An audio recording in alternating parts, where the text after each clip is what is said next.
Brain. Department of State and Robot Killers. Under Secretary of State for Arms Control Christopher Ford has published a feature article on the prospects for autonomous combat robotic systems.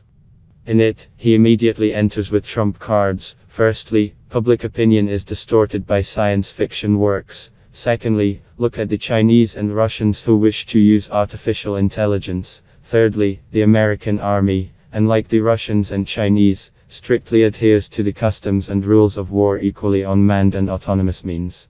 If we ignore the rhetoric called whataboutism in circles close to Mr. Ford, then the article contains quite reasonable, but no less well-known arguments about the difficulty of determining the measure of meaningful human control and the already existing partial automation of processes on the battlefield. We were pleased with the reference to other arms control treaties, in particular, the Biological Weapons Convention, which formally exists, but in fact cannot limit anyone, because its organs are chronically underfunded, conferences are rarely held, and its overall effectiveness is in question. The article ends with a killer argument. Since authoritarian China and Russia will not adhere to the ban on autonomous weapons, the ban does not make sense, and in general, a group of government experts meet. They are smart, they will come up with something.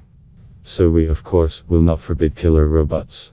However, someone who, and Vatfer is not particularly sorry, on the contrary, is eager to see fighting humanoid robots on guard of the borders of our country. The development of robotics in recent years is gaining rapid momentum. Defense companies are making weapons more sophisticated and smarter. Artificial intelligence systems are being introduced, military robots are almost completely autonomous, etc. Creating a killer robot is just a matter of time. Such robots will be able to independently make decisions about the deprivation of human life. And the United States is already developing an AI gun, capable of independently determining targets and firing at them. Also, unmanned tanks under the control of AI are being developed, which identify and destroy enemy targets 3 times faster than even the most experienced person, a tanker. In Turkey, a state-owned defense company already produces an cargo WAV under AI control. The robot can recognize faces offline, determine and destroy targets in the square set by the operator, from above like a kamikaze. Unmanned aerial vehicles can be used both by swarm and individually. Turkey plans to use cargo in Syria.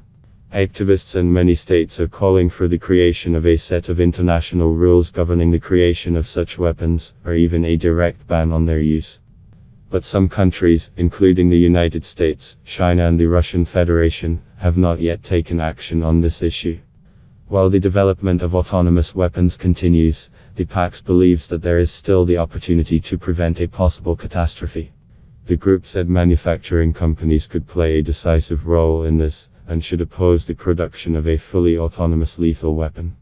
With regard to weapon systems with support for artificial intelligence, representatives of the Russian Academy of Arts say that defense firms must follow a certain set of rules that have yet to be developed. But no one calls for completely abandoning AI. Subscribe to the channel and like this video. Goodbye, iBrain.